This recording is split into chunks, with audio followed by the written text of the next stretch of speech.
बोलिए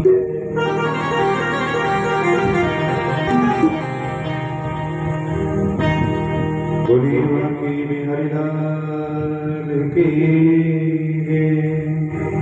सभी संत भक्त भगवत भक्त माता बहनें अपने गृह कार्यों को विराम देकर कथा के प्रांगण में पधारे। कुछ देर में श्रीमद् भागवत की वार्ता प्रारंभ होने के लिए जा रही है। सभी भक्त अपने गृह कार्यों को विराम देकर कथा के राधे जय श्री भागवत भगवान की है आरती आरती। पापियों को पाप से है तारती। श्री भागवत भगवान की है आरती आरती। पापियों को पाप से है तारती। ये अमर ग्रंथ ये मुक्ति पढ़िए पंचम वेद निराला तब ज्योति जगाने वाला।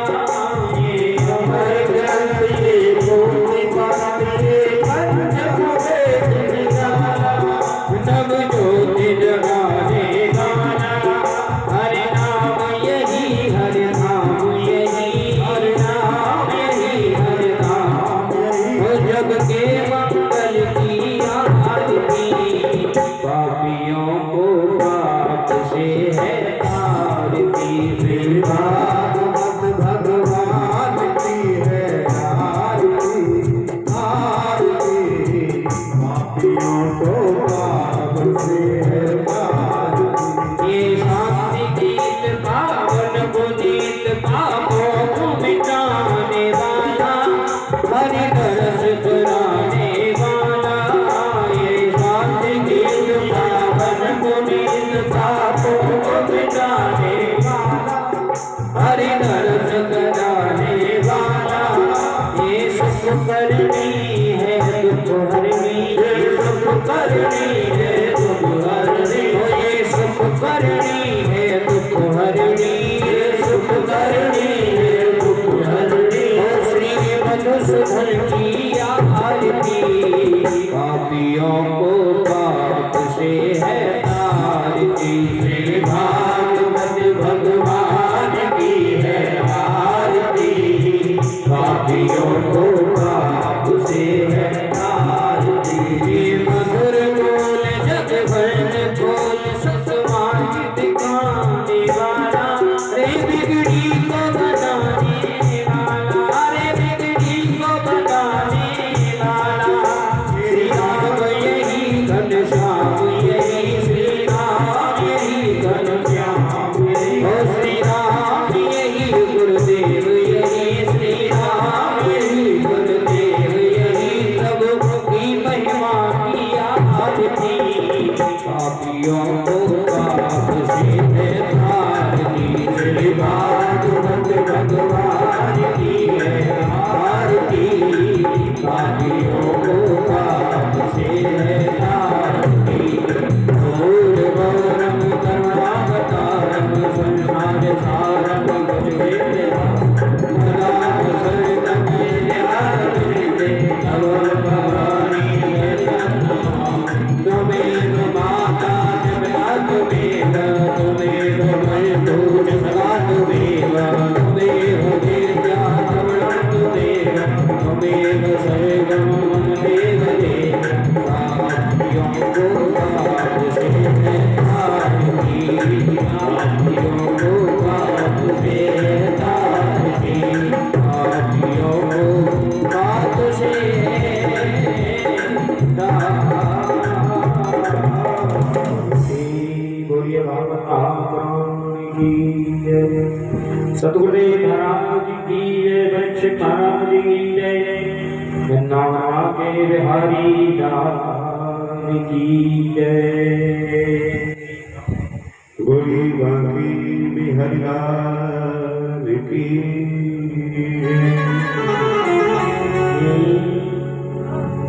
श्री गणेशाय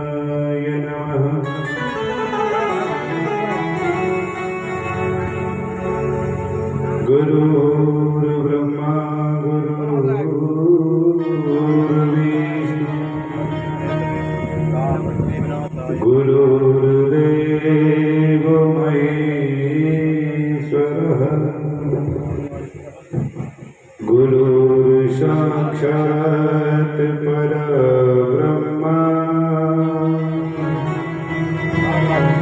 तस्मै श्री गुरवे नमः।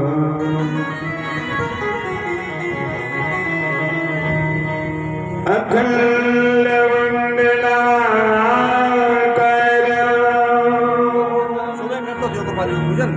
व्याप्तं येन चराचरम्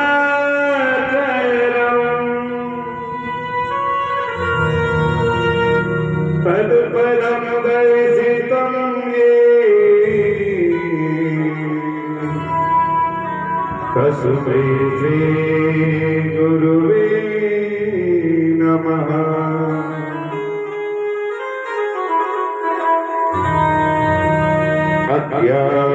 अज्ञानतिमिरालस्य ज्ञानाञ्जनं शलाकया चक्षुरुन्मीलितं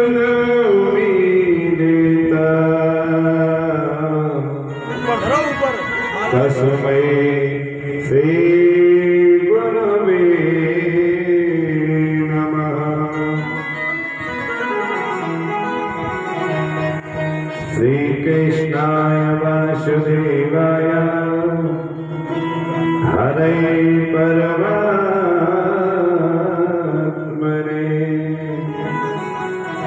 श्रीप्रणतक्लेशनाशाय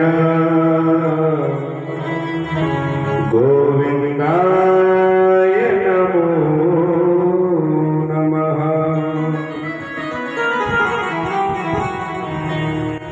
कि वन्दे राधा नित्यं चन्द्रकोटिसमप्रभा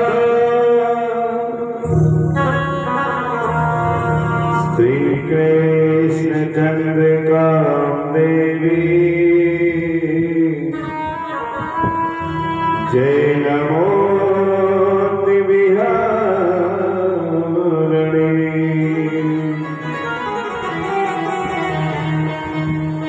वक्रतुण्ड महाकाय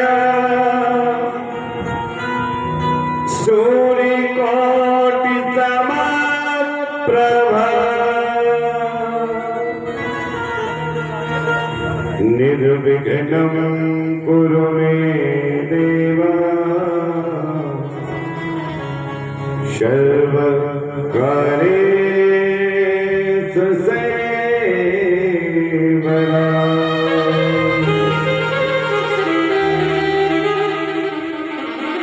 बोलिए गणेश जी महाराज की जय। बोलिए गुरुदेव भगवान की जय।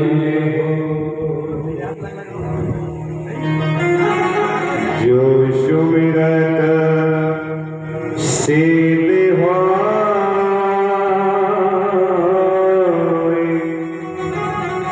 करे नायक करे वरे वदना करे नायक करे वरे वदना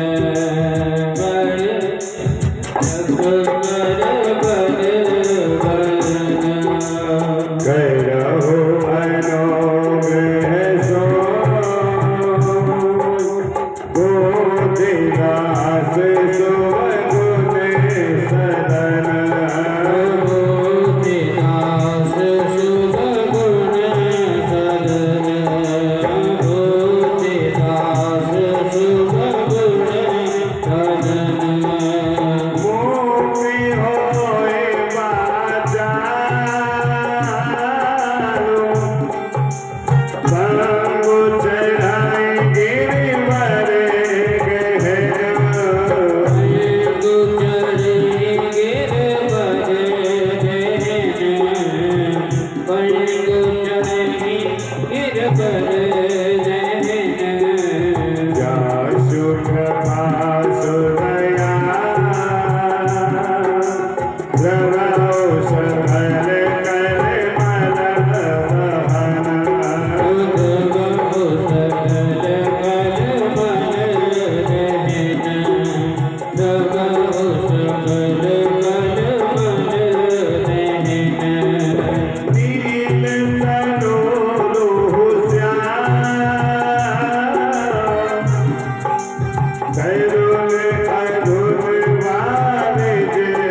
कुमार मन करुणा आयन कुमार करुणायन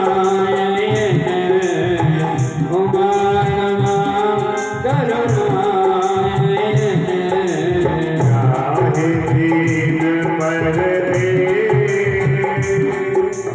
करहु कृपा मन तन मयन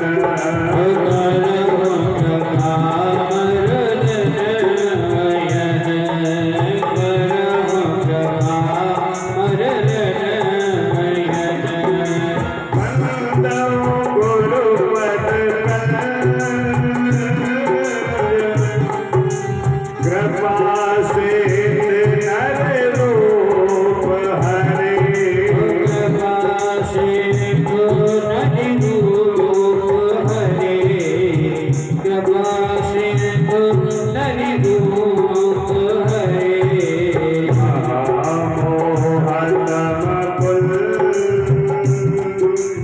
जासु वचन रवि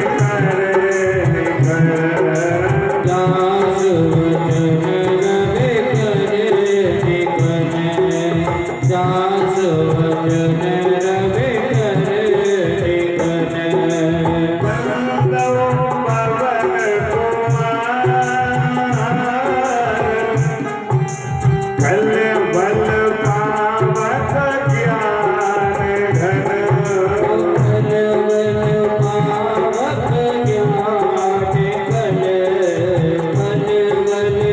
पावत ज्ञान जासु हृदय आधार बसहु राम सर चाप धरे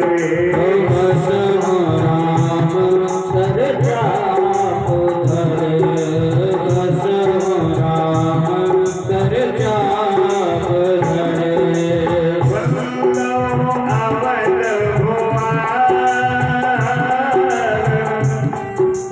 सत्य प्रेम जिम राम पद सुरत दीन दया हिय तन त्रय परे हरो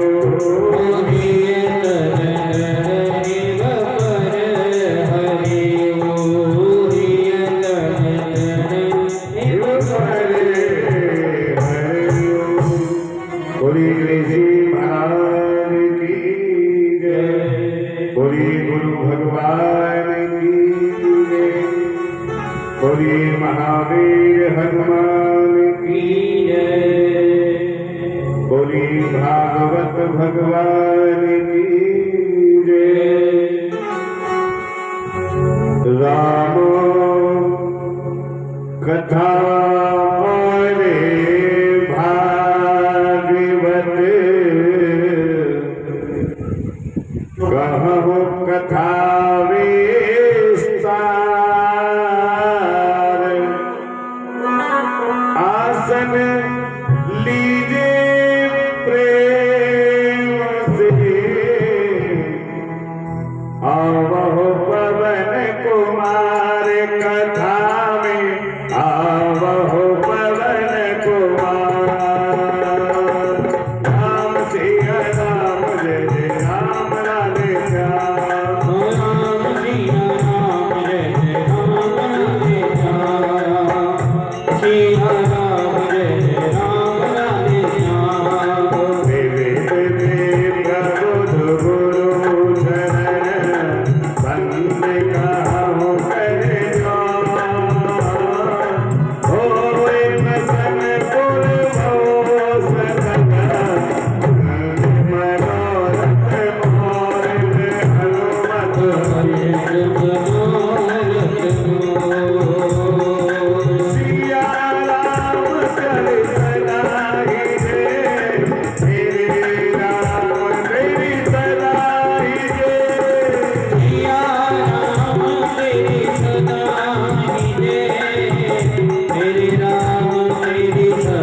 बोली गोविंद भगवान की बोली भक्त भगवान की सभी संत भक्त भगवत भक्त माता बहनाएं जहां तक हमारी आवाज जा रही हो सभी भक्त अपने गृह कार्यों को विराम देकर तृतीय दिवस की कथा में पधारेंगे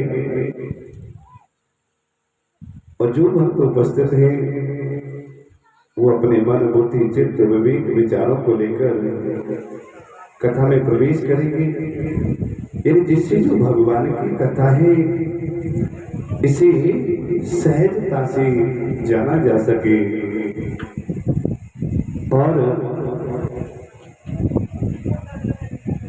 इसे सहजता से समझा जा सके। एक तो कलयुग का इतना बड़ा प्रभाव जिसे भगवान की भक्ति में भगवान की कथा में जाना बड़ा कठिन हो जाता है। फिर भी थोड़ा बहुत जो समय मिलता है वो भगवान की पूजा सेवा के लिए है। उसमें से समय निकाल कर भगवान की पूजा करें और इतनी छोटी सी पूजा से भगवान को जाना जा सके ये बड़ा कठिन है। इसलिए हमें मन बुद्धि चित्त विवेक विचारों से भगवान की कथा में प्रवेश करना है जिससे जो भगवान को जाना जा सके। भगवान की कथा को समझना भगवान की क्रिया को समझना बड़ा कठिन है। इसलिए हमें अपने विवेक विचारों के सहित मन 5 कर्मेंद्रिय 5 ज्ञानेंद्रिय 10 इंद्रियों को लेकर तो 10 इंद्रियों का अधिष्ठाता जो मन होता है उसे लेकर कथा में प्रवेश करेंगे। तभी भगवान की कथा को जानना भगवान के स्वरूप की पहचान करना संभव हो पाएगा। प्रथम दिन ही बताया था हमने भागवत की शर्त होती है वाणी पवित्र। कुछ समय के लिए सभी भक्त वाणी पवित्र करेंगे उसके पश्चात तृतीय दिवस की कथा में प्रवेश करेंगे। बोली गोविंद भगवान की जय। श्री कृष्ण गोविंद हरे मुरारी हे नाथ नारायण वासुदेवा। कृष्ण गोविंद हरे मुरारी हे नाथ नारायण वासुदेवा। श्री कृष्ण गोविंद हरे मुरारी हे नाथ नारायण वासुदेवा। कृष्ण गोविंद हरे मुरारी हे नाथ नारायण वासुदेवा। श्री कृष्ण गोविंद।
हरि मुरारी हे नाथ नारायण वासुदेवा कृष्ण गोविंद हरे मुरारी हे नाथ नारायण वासुदेवा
सरकार की जय। अपने मन को वही कथा में लेके आए जहाँ कल कथा को विराम दिया था। कल कथा को कहाँ विराम दिया था परीक्षित जी? है जी?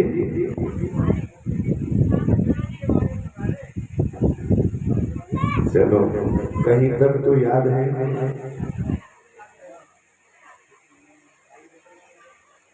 कलयुग से आगे परीक्षित महाराज समीक ऋषि के आश्रम में पहुंच गए हैं। महाराज परीक्षित ने विचार किया कि ऋषि मेरे स्वागत में खड़ा क्यों नहीं हुआ।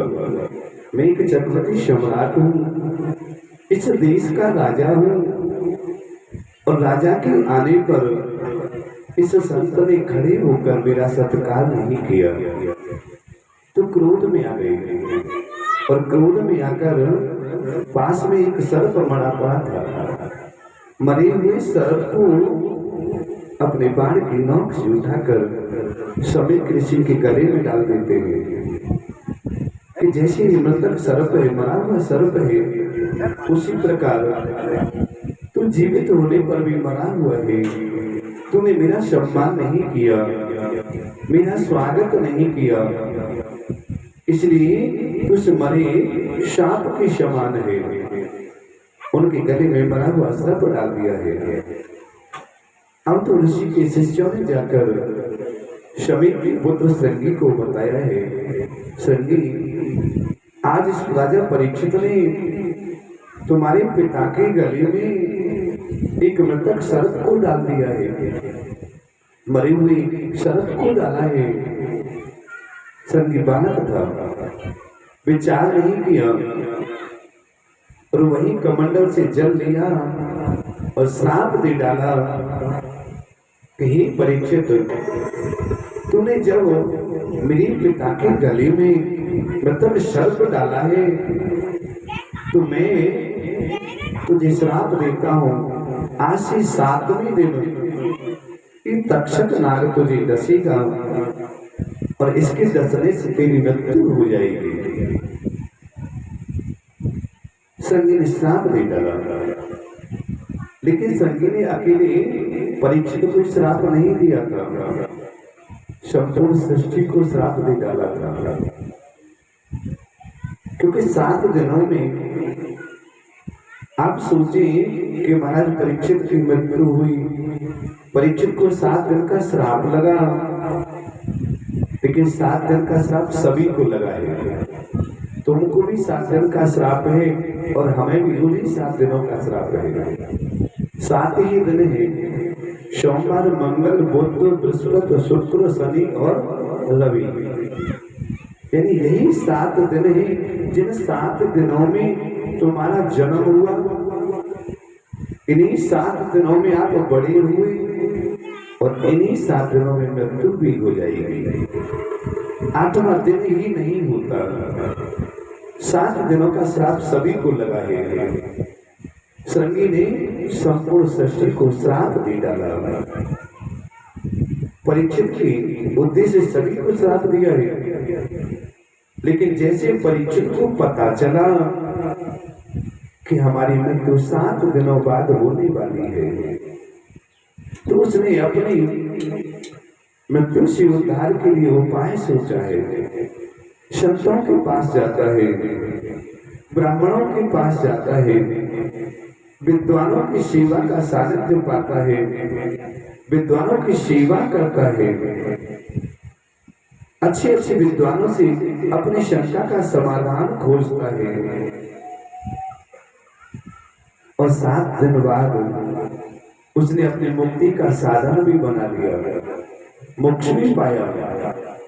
लेकिन हमें पता है कि 7 दिनों में हमारी मृत्यु होनी है, इन्हीं 7 दिनों में हमारा जन्म हुआ, इन्हीं 7 दिनों में हमारी मृत्यु भी हो जाएगी, लेकिन हमने अपनी मृत्यु से बचने का कोई उपाय नहीं सोचा है।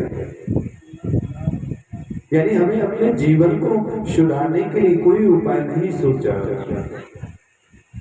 यानी अधोगति से सदगति में जाने के लिए हम कोई उपाय या चेष्टा या प्रयत्न नहीं करते। हमारी बुद्धि पर एक माया रूपी आवरण पड़ा हुआ है, उस छोटे से आवरण से बहुत झीना सा पर्दा है, हमारी आंखों पर माया का पर्दा है, लेकिन उस पर्दे को हम हटा नहीं पा रहे।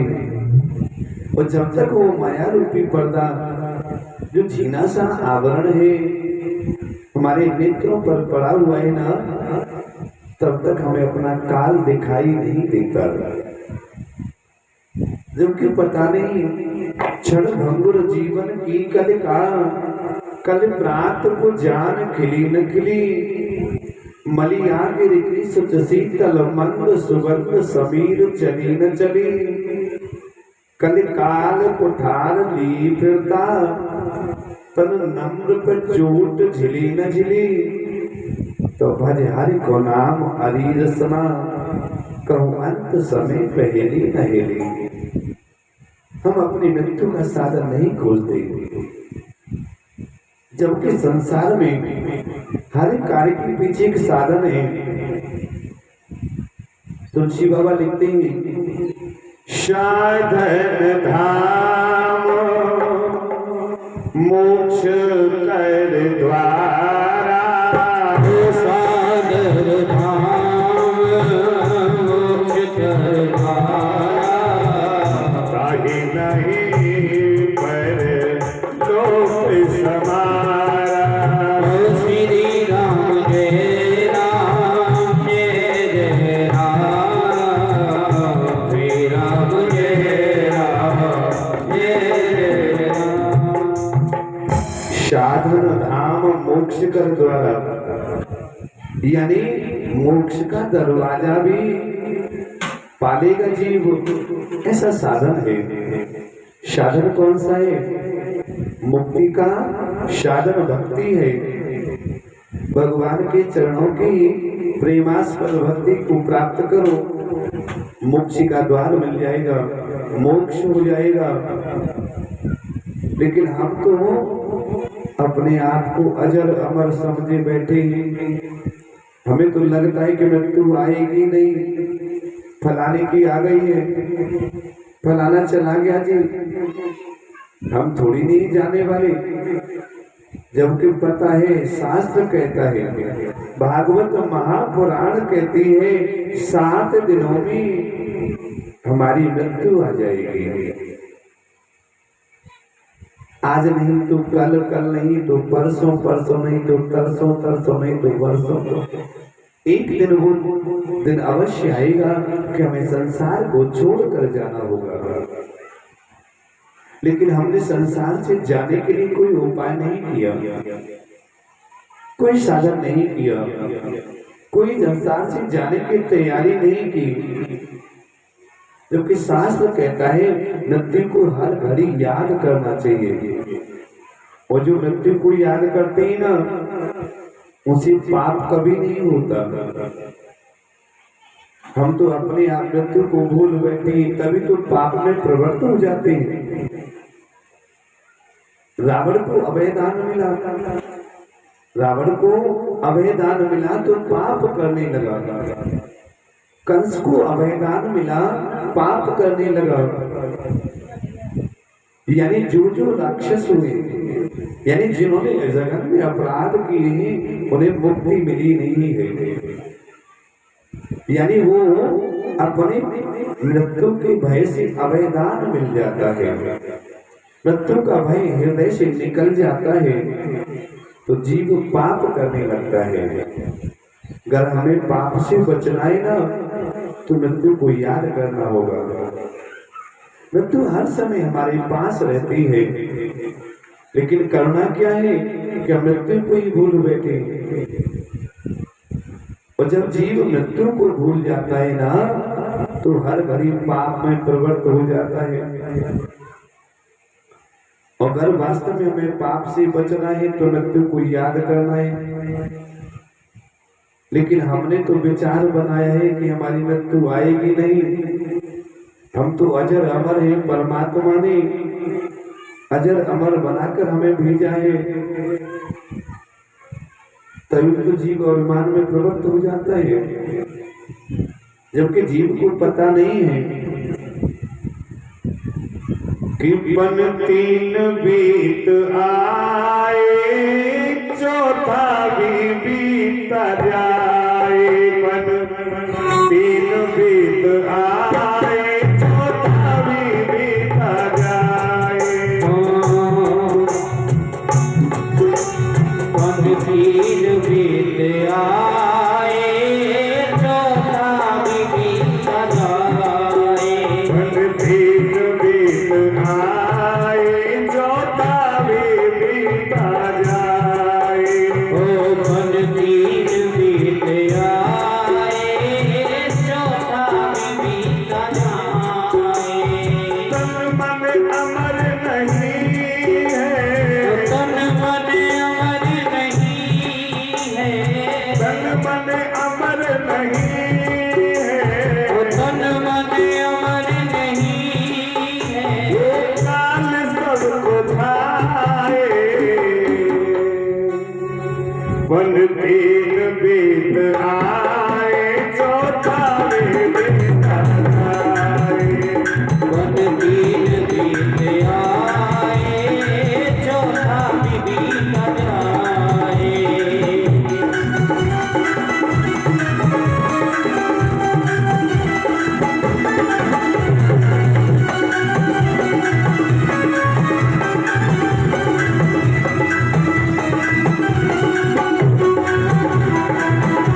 एक भैया पूछ रहे 4 दिन कौन कौन सी इतनी लंबी आयु हो गई, 80 वर्ष की तो हम हो गए, अभी 4 ही दिन नहीं पूरे हुए। 4 दिन, पहला वो दिन है जिस दिन आपका जन्म हुआ था। आपकी खुशी में आपके माता पिता भाई बंधु पड़ोसियों ने थारी बेला बजाई।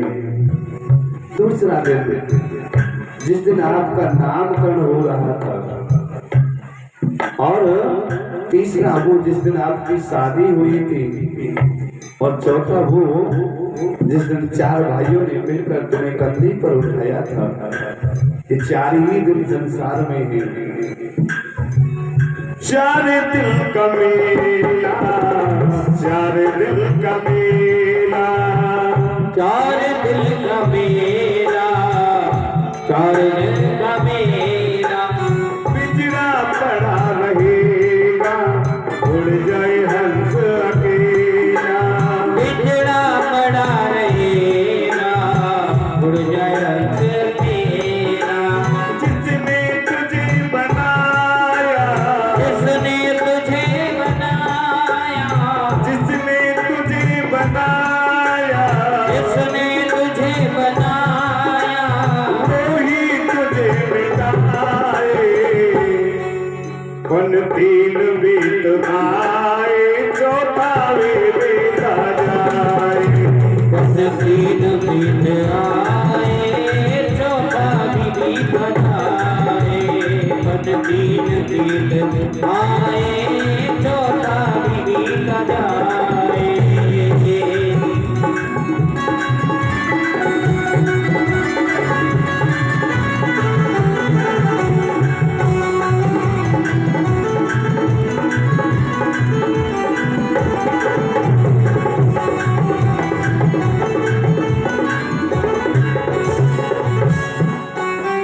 सिक्के तमाम तूने जग में बहुत कमाए। ओ सिक्के तमाम तूने जग में बहुत कमाए।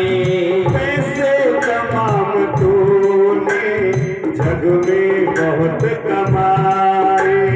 पैसे तमाम तूने जग में बहुत कमाए। जब सांस छूट जाए, कुछ ना ये काम आए।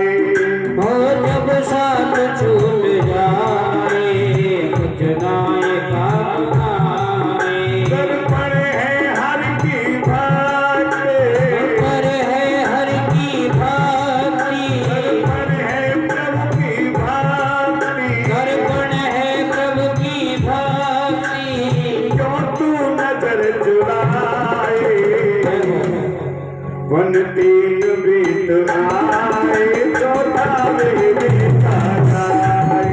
कौन 3 बीत आए, चौथा भी बीता जाए।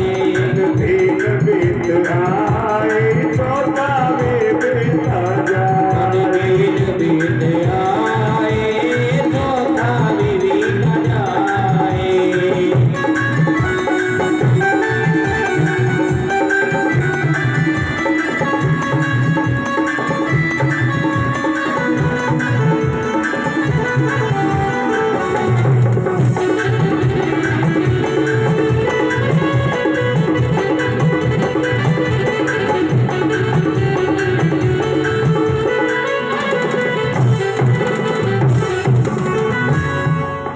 कंचन सीते दिखाया, मिट्टी में मिलती जाए। कंचन सीते दिखाया, मिट्टी में मिलती जाए। 2 गज कफन का टुकड़ा, काम तेरे आए। 2 गज कफन का टुकड़ा, काम तेरे आए। राधे राधे कहते, राधे राधे कहते, राधे राधे कहते, राधे राधे कहते, वो भी साथ न जाए। कौन 3 बीत आए, चौथा वे बीता जाए।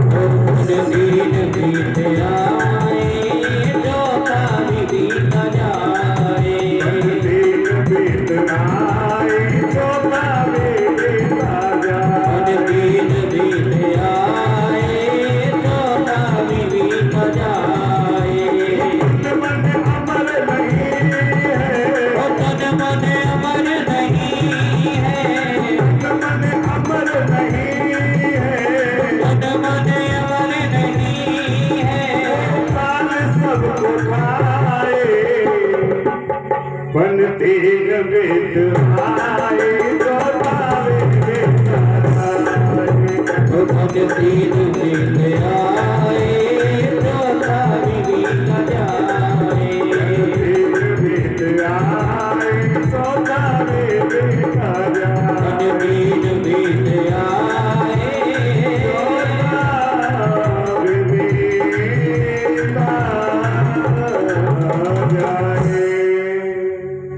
बोली गोविंद भगवान की जय। तीन तीन पलों को जीव पार कर चुका है, चौथा भी लाइन में लगा हुआ है। अब कब पूरा हो जाए कोई पता नहीं, इसलिए समय रहते सचेत होना है। हमें अपने जीवन की उद्धार के लिए कोई न कोई कर्म नित्य कर लेना चाहिए, जिससे कि आगे जो परम पिता परमात्मा के सामने जाना हो, हम उसे बता सके कि हमने तेरा ये कार्य किया था। अपने मन को वही लाए। जैसे परीक्षित को पता चला कि तुझे संगी ने श्राप दे डाला है, अब तो विद्वानों की शरणागति लेता है, अच्छे अच्छे संतों का स्वागत लेता है, सभी संतों से कहता है बाबा मुझे संगी ने 7 दिन का श्राप दे डाला है, 7 दिन बाद मेरी मृत्यु आने वाली है, 7 दिनों बाद मैं संसार को छोड़कर चला जाऊंगा, मेरी मुक्ति का कोई मुझे उपाय बताओ, मुझे अधोगति से सदगति में जाने का कोई मार्ग दिखाओ। सभी संतों से अपने जीवन के उद्धार के बारे में पूछता है। शौनकाद 88,000 ऋषियों की शरणागति में पहुंचता है। गंगा के किनारे नैम सारण में शौनकाद 88,000 ऋषि बैठे हैं और उनकी शरणागति लेता है। सभी संतों से बोलता है बाबा मेरे जीवन के उद्धार के लिए कुछ तो उपाय बताइए। सभी संत परीक्षित को समझाने की चेष्टा करते हैं। उसी समय जो अवधूत हैं, परम वैरागी हैं, परम पुरुष हैं, परम विवेकी हैं, जिन्हें सुखदेव कहा जाता है, जो पैदा होते अपने माता पिता के घर का त्याग करके तपस्या के लिए वन में चली गई। पिता ने रोकने की बार बार चेष्टा की लेकिन रुकी नहीं। माता ने प्रार्थना की पुत्र, सभी माताएं 9 महीने बच्चे को गर्भ में रखती हैं, मैंने तुझे 12 वर्ष अपने गर्भ में रखा, तो कुछ क्षण मात्र तो मेरे पास रुक। लेकिन माता की बात को भी नहीं सुना। जिस सुखदेव के प्रति वृक्षों ने तन्मय होकर उत्तर दिया कि हे वेद व्यास जी, जो पुरुष हमें फल मांगने के प्रति टीला मारता है, हम उसे अपना फल प्रदान कर देते हैं। हमें पत्थर मारने वाला व्यक्ति भी हमारे फल को ले जाता है, तो क्या भगवान की रास्ते पर तुम एक फल प्रदान नहीं कर सकते, एक पुत्र प्रदान नहीं कर सकते? वहीं से वेद व्यास जी वापस आ जाते हैं।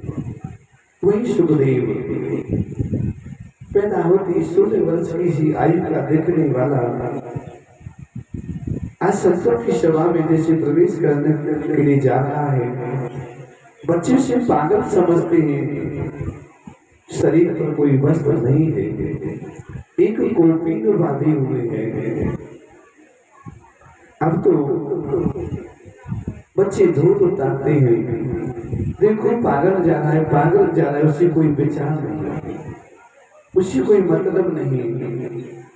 तो जब बड़ों के समाज में जाते हुए देखा ना, तो सारे बच्चे पीछे हो गए। ये तो बड़ों के समाज में जा रहा है, ये तो कोई बड़ा व्यक्ति पागल नहीं है। और जैसे ही बड़ों की समाज में प्रवेश किया और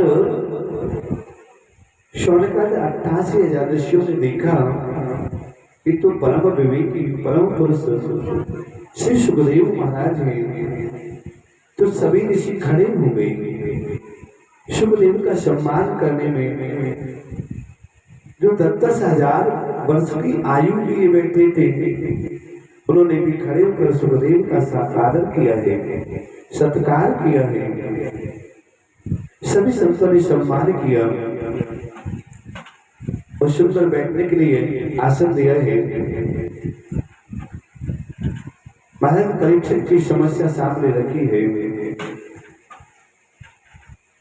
ही अवधूत संत कहलाए,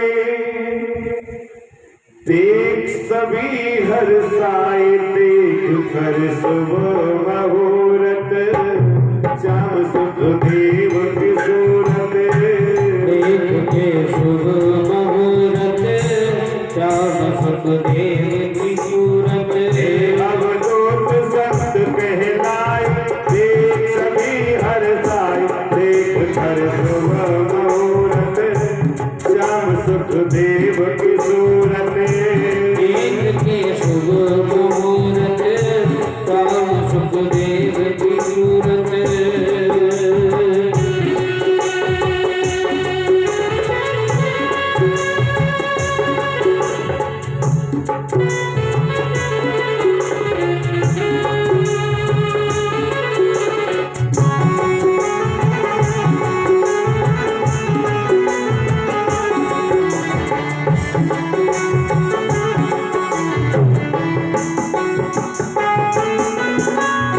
पराशर वशिष्ठ विश्वास मित्र ज्ञानी हर्षा गए,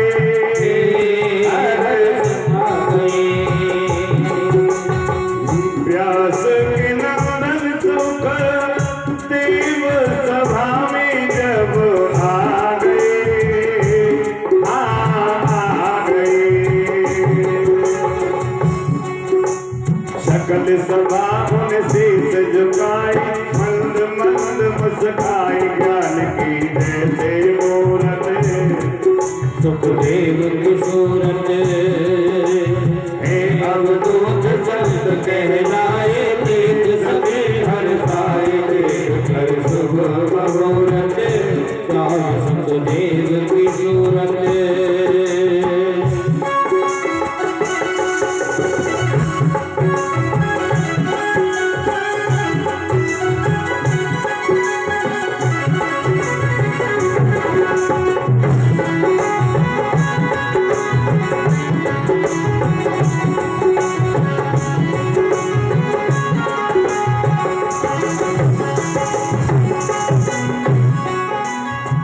तत्व ज्ञान की ज्ञाता, संतों में संत महान है, महान है।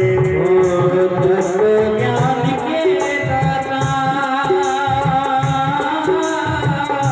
संतों में संत महान है, महान है।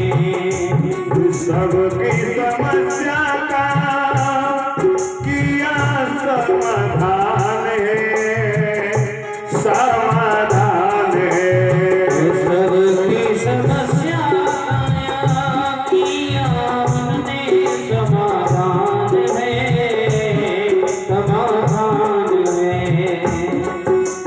परम भागवत सुखद सुहाए, मंद मंद मुस्काए, जैसे ज्ञान की मूरत, श्याम सुखदेव की सूरत। हे अवधूत संत कहलाए, देख सभी हर्षाए, देख के शुभ मुहूर्त, श्याम सुखदेव की सूरत। अवधूत संत कहलाए, देख वे हर्षाए, देख कर शुभ मुहूर्त, श्याम सुखदेव की सूरत। हे अवधूत संत कहलाए, देख सभी हर्षाए, देख के शुभ मुहूर्त, श्याम सुखदेव की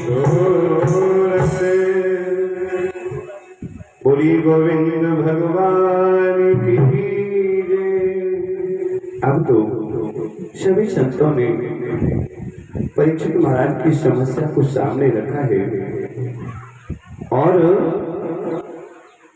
श्री सुखदेव भगवान ने परीक्षित की समस्या का समाधान किया है और कहा कि परीक्षित अगर वास्तव में मुक्ति का रास्ता आपको खोजना है, इस कलिकाल से, इस भव सागर से अगर हमको पार होना है और हमें अपने कष्टों की निवृत्ति चाहिए, तो हमें हरि शरणम शरणम गच्छामि भगवान की शरण लेनी होगी। तभी सभी पापों से, दुष्कृत्यों से हमारी मृत्यु सक्षम बनेगी, हमारा जीवन सुधरेगा और हमें पाप कर्मों से मुक्ति मिल जाएगी। श्री सुखदेव कहते हैं परीक्षित कि त्वं खावस्य मनोवाया प्रकृष्टानि मनोवस्य नमोच्यस्यामि मनोवाया मामवज्ञायमानो मृद।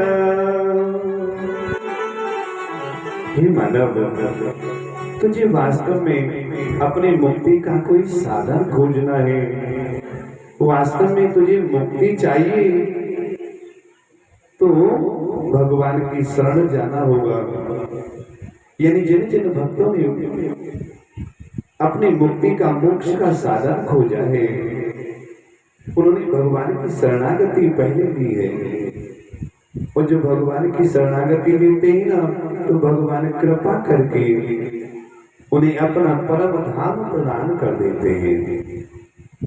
अगर वास्तव में हमें भी भगवान की धाम में जाना है, भगवान की कृपा पाना है, तो भगवान की प्रार्थना तो करना होगा। लेकिन आज हम भगवान की प्रार्थना नहीं करते, अपने सभी संबंधियों की प्रार्थना करते हैं, भाई बंधुओं की प्रार्थना करते हैं, सखा मित्रों की प्रार्थना करते हैं, जबकि वास्तव में ये होता है कि संसार में कोई किसी की कभी सहायता नहीं कर सकता। कोई कहता नहीं कि हमने उसका इतना भला कर दिया, कोई नहीं भला किया तुमने। और इस बात को कह के तो आप अपने ऊपर एक पाप और चढ़ा रहे हो, क्योंकि प्राप्त विमर्थम लगते मनुष्य समय से पहले और भाग्य से ज्यादा कभी कुछ नहीं होता। आपने किसी की सहायता की, उसे 10 जगह कहते घूमे कि हमने उसकी सहायता की, हमने उसका ये काम करा दिया, हम उसके इस काम में शामिल हुए, तो जो भी तुमने थोड़ा बहुत तो भला करके पुण्य की प्राप्ति की थी, वो तो आपने नष्ट कर दिया। फिर भला कहाँ हुआ? उल्टा ज्यादा बार आपने उसको बखान कर दिया तो पाप और मिला। किसी का कोई भला नहीं हुआ। इसलिए कर्मण्ये पारकार्यस्य मा फलेषु कदाचन। जो जीव जैसा करता है उसे स्वयं भोगना पड़ेगा। गीता का 8वें अध्याय का 9वां श्लोक है, कर्मण्ये पारकार्यस्य मा फलेषु कदाचन। मीमांस की तरफ दृष्टि डालें तो मीमांस में लिख रहे हैं यस्तु भूतान्यात मन्ये वानुपश्यति सर्व भूतेषु चात्मानं ततो न विचिकित्सति। हे जीव, मैंने तुझे संसार में हर वस्तु देकर भेजा। अब तू जैसी चिकित्सा करेगा, जैसा कार्य करेगा, जैसा कर्म करेगा, उसका भोक्ता स्वयं तू रहेगा। यदि जैसा तूने कर्म किया है, फल भी तुझे वैसा ही मिलेगा। उपनिषदों में देखेंगे, एक और उपनिषद में दृष्टि डालें तो वहां लिखते हैं यस्तु भूतान्यातमेवा तत्र को एकत्वम अनुपश्यति। हे जीव, मैंने तुझे मन बुद्धि चित्त विवेक विचार देकर भेजा। इन विचारों से जैसा तू कर्म करेगा वैसा स्वयं तुझे भोगना पड़ेगा। श्रीमद् भागवत की तरफ दृष्टि डालें। भागवत की 4वें स्कंद की 12वें अध्याय के 27 श्लोक में लिखते हैं, स्वस्ति नो निमित्तामश्वनाभव स्वस्ति दैव्यम दितिर्नर्वणः स्वस्ति पूर्वा असुरोदधातुनः स्वस्ति धाभ्यां पृथ्वी सुचेतुनः। हे जीव, जब तुझे पृथ्वी पर भेजा था ना, मैंने तुझे हर वस्तु देकर भेजा। यानी संसार द्वैतमय है, और जब ये संसार द्वैतमय है तो मैंने तुझे द्वैतमय संसार में 2 वस्तु देकर भेजा। क्योंकि अद्वैत तो केवल ईश्वर होता है। एकोन ब्रह्म द्वितीय नास्ति, ईश्वर एक है और संसार द्वैतमय है। संसार में हर वस्तु 2 है, तो भगवान ने भी तुम्हें हर वस्तु 2 देकर भेजा। यानी तुम्हारे पास आंख कितनी है? 2 है। श्रवण यानी कान कितने हैं? 2 है। एक आदमी बोलो नाक तो एक ही है, नाक भी 2 ही है। महाराज जी, मुंह तो एक ही है, मतलब एक मुंह खाने वाला और एक दिखाने वाला, मुंह भी 2 ही होते हैं। महाराज जी, दिल एक होता है, दिल भी 2 होते हैं, एक छोटा होता है, एक बड़ा होता है। किडनी 2 होती हैं, 2 हाथ होते हैं, 2 पैर होते हैं, यानी माइंड भी 2 होते हैं, एक माइंड नहीं होता। एक कॉन्शियस माइंड छोटा होता है, एक बड़ा माइंड जो रीडिंग करता है। यानी क्योंकि संसार द्वैतमय है, द्वैतमय संसार में जो परमपिता परमात्मा ने जीव को भेजा है ना, तो हर वस्तु 2 देकर भेजा है। लेकिन परमपिता परमात्मा 2 वस्तु देकर आपको संसार में भेजता है। श्रीमद् भगवत कथा कहती है, भगवान ने कोई वस्तु उपेक्षित नहीं की आपसे। इतनी शुद्ध सुडौल काया दी। शरीर भी 2 होते हैं जी, एक ही शरीर तो होता है ना, एक सूक्ष्म शरीर होता है और एक स्थूल शरीर होता है। जब तक जागृति अवस्था है तो स्थूल शरीर है, और जब मरणासन्न में पहुंच जाते हैं तो सूक्ष्म शरीर प्रकट हो जाता है। यानी हर वस्तु 2 ही आपके पास। भगवत कहती है, उन दोनों से जैसा तू प्रयोग करेगा वैसा तुझे स्वयं भोगना पड़ेगा। यानी जैसे कर्म करे मन मोरे, तैसे वेद बंधेंगे तोरे। जैसा तू कर्म करेगा स्वयं तुझे भोगना पड़ेगा। एक भैया कह रहे थे, बोई पेड़ बबूल के तो आम कहाँ ते होए। सच बात है, आम को के देखते कभी न कभी तो फल की प्राप्ति होती, लेकिन अब बबूल बो रहे हैं, आम चाह रहे हैं, कहाँ से प्राप्ति हो जाएगी? आम नहीं मिल पाएंगे, आम का ही फल बोना पड़ेगा। तो भक्ति का बीज जब अपने हृदय में बोएंगे तो एक दिन बीज अंकुरित अवश्य होगा, और जब बीज अंकुरित होगा तो बेल बनेगी, बेल बनेगी तो बेल बड़ी होती एक दिन फूल अवश्य आएंगे, और जब बेल पर फूल लगते हैं ना तो फल की प्राप्ति अवश्य होगी। लेकिन हमने भक्ति रूपी बीज को बोया ही नहीं, भक्ति को हमने अपने हृदय में जागृत किया ही नहीं, तो बेल कहां से बनेगी? और बेल नहीं है तो फल कहां से आएगा? फल की चाह न करते, भक्ति के बीज को अपने हृदय में बोते नहीं है, ऐसे अनायास फल नहीं मिलता। बड़े बड़े लोगों ने भक्ति के लिए किसी समय की आवश्यकता नहीं होती। एक भैया हम बोले ऐसा करो कि तुम हमारे साथ रहा करो, अब तो तुम वयोवृद्ध हो गए हो, बूढ़े हो गए हो, हमारे साथ रहा करो। अरे महाराज जी तुम कैसी बात करते हो, अभी तो एक लाली ब्याह को रह गई है, एक छोटो लल्लू है जो मां दिल्ली नौकरी करे पे रह गए। क्यों जी? तो किसी परमात्मा ने आपको स्टैंप पर मोहर लगा कर दे दी कि पास से पहले मृत्यु नहीं आएगी। लाली को ब्याह न हुई व लल्लू को ब्याह न हुई तब तक मृत्यु नहीं आएगी। परमात्मा ने स्टैंप पर लिख के दे देगा। परमात्मा की तरफ से कब बुलावा आ जाए कोई पता नहीं। इसलिए समय रहते सचेत होना चाहिए। कब परमात्मा अपने पास बुलाए कोई पता नहीं। यानी आपकी आयु जब तक बेटी की विवाह नहीं होगा, बेटे का विवाह नहीं होगा, तब तक मृत्यु नहीं होगी, इसकी कोई गारंटी नहीं। भगवान की पूजा के लिए, भगवान की भजन के लिए, भगवान की भक्ति के लिए किसी आयु विशेष की आवश्यकता नहीं होती। जब तुम्हारा मन करे, जब तुम्हारी इच्छा करे, भगवान की धाम में प्रवेश हो जाओ, भगवान के रास्ते पर चलने के लिए तैयार हो जाओ। मीराबाई तो 4 वर्ष की थी, भगवान को ही अपना सर्वेश्वर मान लिया। अगर मीराबाई सोचती बड़े होंगी, शादी विवाह होगी, बाल बच्चों का विवाह, लालन पालन इत्यादि करने के बाद में भक्ति करेंगे, तो उसी याद करते हैं हम लोग? नहीं करते। नरसिंह भगत 27 वर्ष की अवस्था में सब कुछ ठाकुर जी के नाम पर लुटा दिया और ध्रुव 5 वर्ष की अवस्था का था। भगवान को उसके सामने प्रकट होना पड़ा।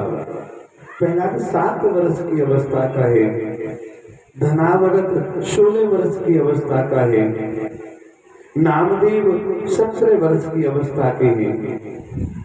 अगर हमें ये सभी लोग विचार करते बड़े होंगे जी, लाली को ब्याह करेंगे, लाला को ब्याह करेंगे, तब वानप्रस्थ लेंगे, तब संन्यास धारण करेंगे, तब कुछ पूजा करेंगे, तो क्या उन्हें याद किया जाता या उनकी कथाओं में चर्चा की जाती? नहीं कर सकते। इसलिए समय रहते सचेत होना है। अभी आपने देखा बिजली आई, खेतों में पानी लगाना है, चल दिए साथ। पहले तो आलस्य में बैठे रहे, अब आधा खेत तो भर गया, बिजली चली गई, तो कितनी मन में चिंता हुई परीक्षित जी। क्यों जी? क्या कह रहे हम? पीछे बातों में ध्यान है, हमारी कहा का जो कहते रहे तुम तो यूं जो पूछो मैं पूछो क्या कह रही है।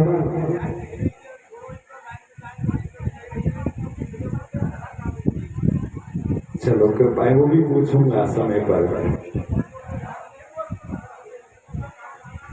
एक ही बात पकड़ रखी है, चलो अच्छी बात है। हम तो ये कहीं एक बात आप याद रखोगे, वही उद्धार का कारण बन जाएगा। अब इन्हें केवल ये ध्यान कथा का चल रही है, हम जो कह रहे हैं वो ध्यान नहीं है। एक टीचर जो होता है वो बात विद्यार्थी जो पूछना चाहता है उसे नहीं पूछता, क्योंकि वो तो रट्टो मार के आए हो बात पे। तो टीचर अलग ही बात निकालता है। तो इस समय हम अलग है। आपको तो ये याद है कथा छोड़ के कहाँ चलेगी महाराज जी? ये बात नहीं, कथा चल कहाँ रही है। चलो अच्छी बात है, क्योंकि संसार है और संसार में अगर संसार के तरीके से रहोगे तो संसार जैसे हो जाओगे, और संसार को अपने जैसा करके रहोगे तो संसार तुम्हारे जैसा हो जाएगा। और जब तुम्हारे जैसा संसार हो तो समझ लेना भक्ति का रास्ता सामने खुला हुआ है। और भक्ति का रास्ता खुला हुआ है तो आनंद ही आनंद है। अपने मन को वही लाएं। श्री सुखदेव कहते हैं, परीक्षित कर तुझे मुक्ति का कारण खोजना है ना, तो भगवान की शरण में जाना होगा। एक बार क्या हुआ, विदर्भ देश में उत्तानपाद नाम और प्रियव्रत नाम के दो राजा थे। दोनों भाई, बड़े भाई का नाम प्रियव्रत और छोटे भाई का नाम उत्तानपाद था। यानी प्रियव्रत कहते हैं जिसका व्रत प्रिय हो, यानी जो अपने व्रत का एक बार संकल्प ले तो उसका कभी विकल्प नहीं करता, वो प्रिय व्रत होता है। उत्तानपाद यानी जिसके पैर बड़े उत्तम होते हैं वो उत्तानपाद होता है। एक आदमी कह रही थी जिसके पैर ऊपर की तरफ होते हैं उसे उत्तानपाद कहते हैं। क्यों जी? जब पैर ऊपर की तरफ है वो चलता किसी हाथों से, पैर ऊपर की तरफ नहीं होते। उत्तानपाद का मतलब है जिसके पैर उत्तम हो। बेटी की शादी हो गई, बहू आई, बेटी की नौकरी लग गई, भाइयों के सारे काम बनने लगे, घर मकान दुकान अच्छा हो गया, तो अड़ोसी पड़ोसी भी कहने लगे भाई बहू के पैर बड़े हो, हमें जब तक घर में पड़े तब तक सारे काम बनने लगे। उसको कहते हैं उत्तानपाद, यानी जिसके पैर बड़े उत्तम हो। जहाँ जहाँ पैर पड़ जाए शुभ कर्म होने लगे, जहाँ जहाँ उसके पैर जाए सत्कर्म बढ़ने लगे, अच्छे अच्छे काम होने लगे, उसे उत्तानपाद कहते हैं। अब तो जो उत्तानपाद है, उत्तम पैरों वाला व्यक्ति है, तो उसकी दो पत्नियां होती हैं। बड़ी पत्नी का नाम सुनीति, शु माने अच्छी, नीति माने नीति, यानी अच्छी नीति जिसकी है, जो चरित्रवान है, जिसका चरित्र चित्र और चित्र यानी तीनों ही शुभ है, उसे सुनीति कहते हैं। जहाँ उत्तम पैर वाला व्यक्ति है, अच्छी नीतियों वाली स्त्री है, तो उसके घर में एक सुरुचि भी होती है, यानी सुरुचि जिसकी भोगों में रुचि रहती हो, जो दुष्कर्म करने वाली हो, दुष्कृत्यों में प्रवृत्त रहती हो, उसे सुरुचि कहा जाता है। यानी उत्तानपाद भी है, सुनीति भी है, सुरुचि भी है। तो वाकई उसके यहाँ पर दो दो पुत्रों का जन्म होता है। जो औरत अच्छी नीतियों का निर्वाह करती है, अच्छी अच्छी नीतियों का पालन करती है, जो अपने धर्म पर दृढ़ हो जाती है, उस स्त्री के यहाँ ध्रुव पैदा होता है। ध्रुव कहते अटल के लिए। एक बार संकल्प किया कि विकल्प नहीं करना है, उसे ध्रुव कहा जाता है। ध्रुव कैसी औरत के यहाँ पैदा होता है? सुनीति के यहाँ, जो अच्छी नीतियों का निर्वाह करने वाली है। ऐसी स्त्री की पुत्र पैदा होता है तो ध्रुव बनता है। और जिस स्त्री की भोगों में रुचि होती है, जो सुरुचि है, उसके यहाँ पुत्र पैदा होता है उत्तम कुमार, यानी जो हर कार्य को उत्तम चाहता हो, कर्णों कछु परे ना, बिना करे काम बन जाए। खाए भी को अच्छो, पैर भी को अच्छो, रह भी को अच्छो, और कर भी की कह दो तो करने के लिए नाम मात्र काम में उसका मन न लगी, उसको उत्तम कुमार कहते हैं। अब जो सुरुचि है, जिसकी भोगों में रुचि है, ऐसी स्त्री के यहाँ तो उत्तम कुमार पैदा होता है। और जो सुनीति है, अच्छी नीतियों का निर्वाह करती है, उसके यहाँ ध्रुव पैदा होता है, जिसे भक्त राज की उपाधि मिली। एक दिन क्या हुआ, पिताजी निकल के जा रहे थे, ध्रुव रोकर पिताजी की गोद में बैठने की चेष्टा करता है। पिता ने ध्रुव को अपनी गोद में उठा लिया, उत्तम कुमार की उंगली पकड़ के चला रहा है। उसी समय सुरुचि आ जाती है। सुरुचि आई, सुरुचि ने देखा इसने सौत का पुत्र गोदी में उठाया है, मेरे पुत्र को पैदल चला रहे हैं, ये तो महाराज ने मेरे साथ में दुर्व्यवहार किया। तो सुनीति के पुत्र को बाह पकड़ के नीचे पटक देती है। तो इस पिता की गोद में नहीं बैठ सकता, यानी उल्टा है, कुलक्षणी है, सुरुचि है, यानी भोगों में बेशक रुचि है, लेकिन शिक्षा गलत नहीं दे रही है। क्यों? क्योंकि सतयुग का समय है। सतयुग में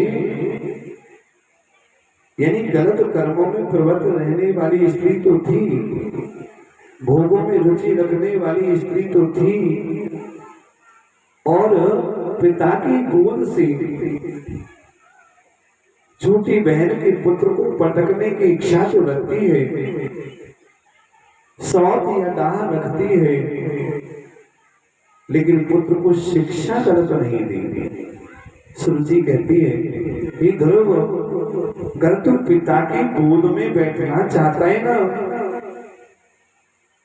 पहले तो तू इस पिता की गोद में बैठने का अधिकारी ही नहीं है। अगर तू इसकी गोद में बैठना चाहता है तो भगवान का भजन कर, और जब भगवान तेरे सामने प्रकट हो जाएगा तो भगवान से वरदान मांग लेना कि हे प्रभु, मुझे सुरुचि मैया का पुत्र बना दो, मैं पिता की गोद में बैठना चाहता हूँ।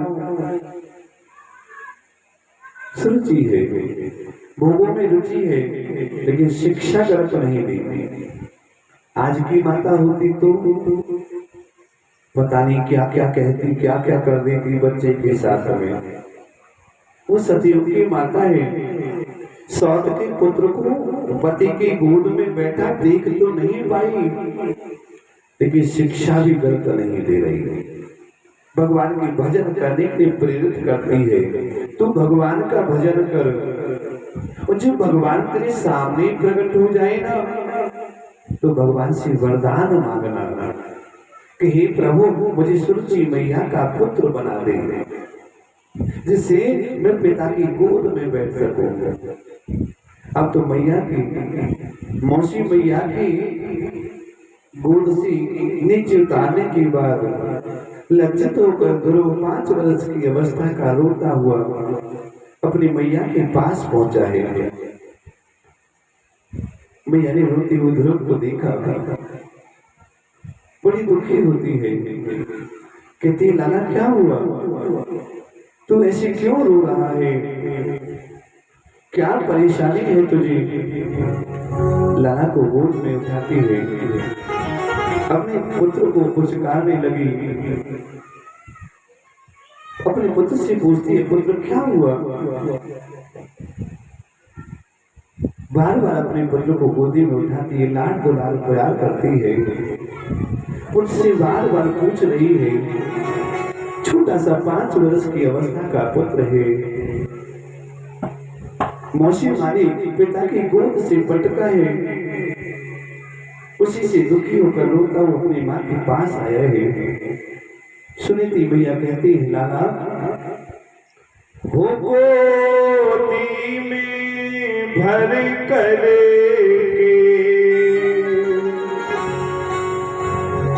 गोदी में भर कर ध्रुव को समझाते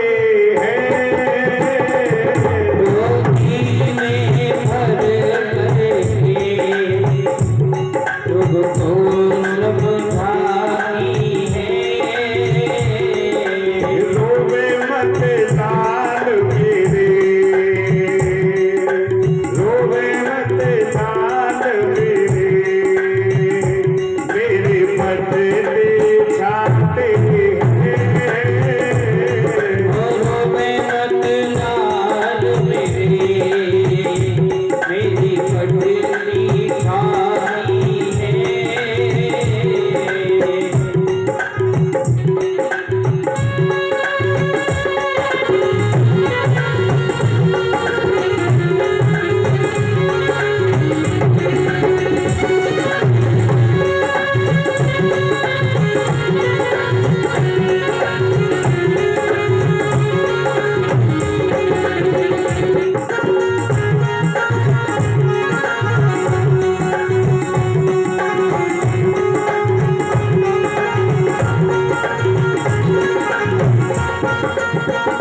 को रोते हुए देखा तो मैया जब से अपनी गोदी में उठा लेती है, लाला को पुचकारती है, उसके आंसुओं को पूछने लगी और अपने पुत्र से पूछती है, लाला तू क्यों रोता है, क्या परेशानी है तुझे?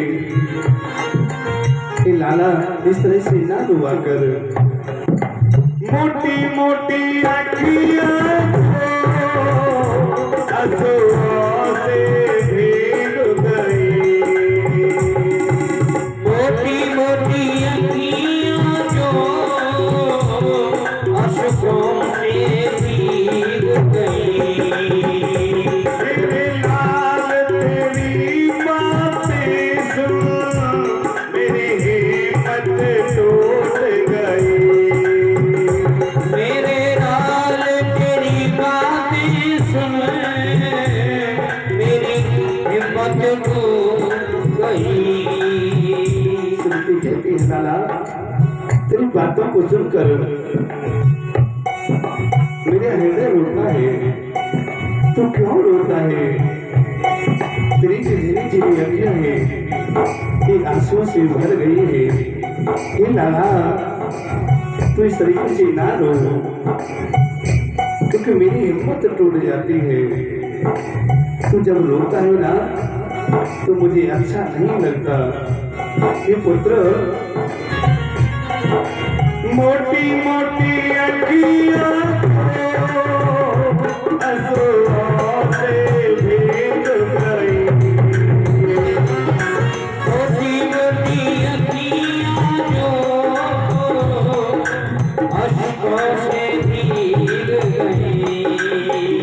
मेरे लाल तेरी बातें सुन मेरी हिम्मत टूट गई, मेरे लाल तेरी बातें सुन मेरी हिम्मत टूट गई। मुझे दुनिया आवाज लगा, ओ मुझे दुनिया भागिन पा, मुझे दुनिया आवाज लगा, अब कोई न साथ देखे, रोवे मत लाल मेरी भटकी छाती है। रोवे मत लाल मेरे भटके छाते हैं।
अब तो जैसे भैया ने कहा, लाला तो ऐसे क्यों रोता है?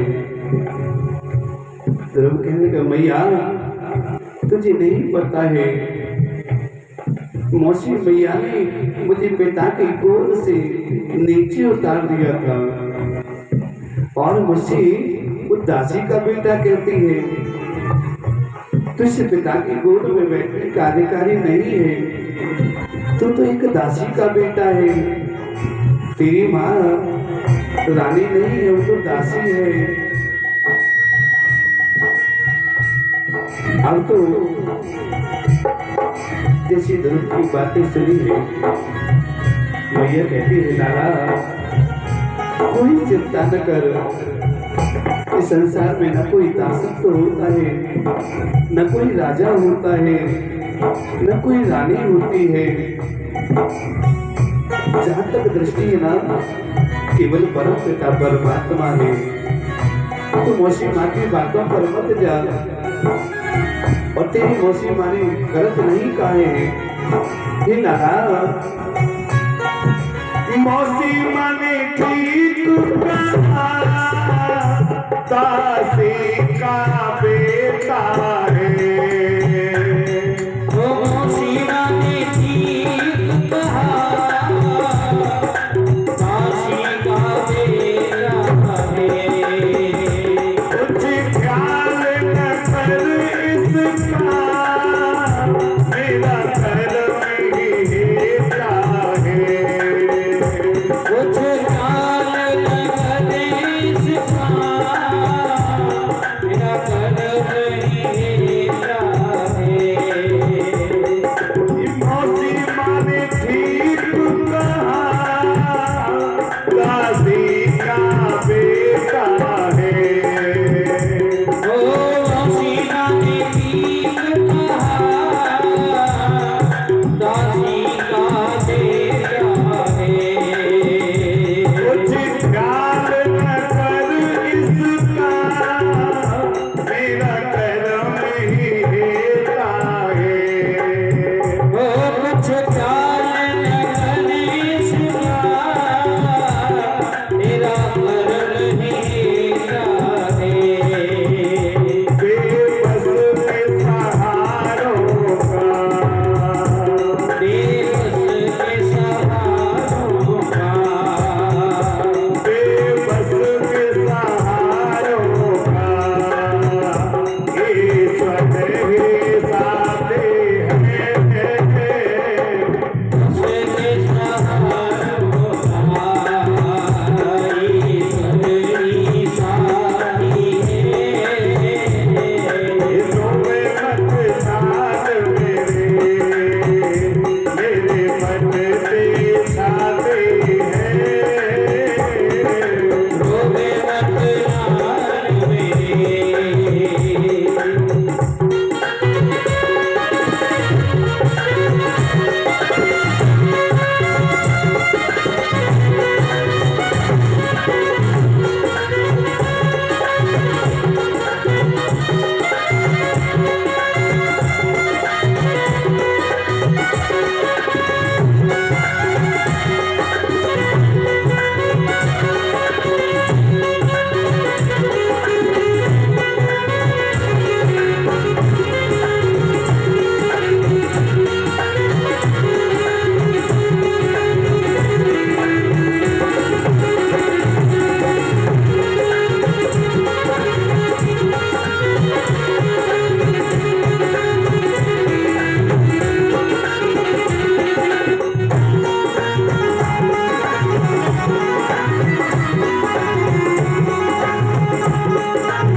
तेरी मौसी माँ गलत नहीं कह रही है, तू दासी का बेटा है।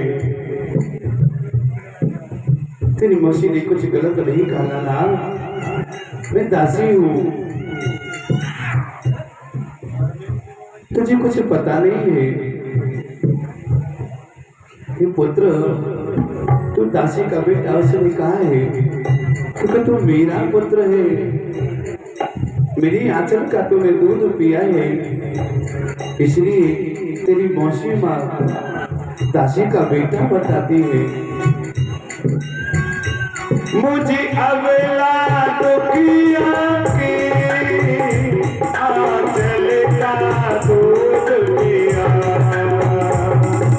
दुखिया अबला के आंचल का दूध पिया। इस कोख से जन्मा तो क्यों इसको भुला दिया। इस कोख से जन्मा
गोविंद भगवान की। अब तो सुनीति मैया अपने लाला को बहुत प्रकार से समझाती है और अपने लाला को बार बार समझा रही है, लाला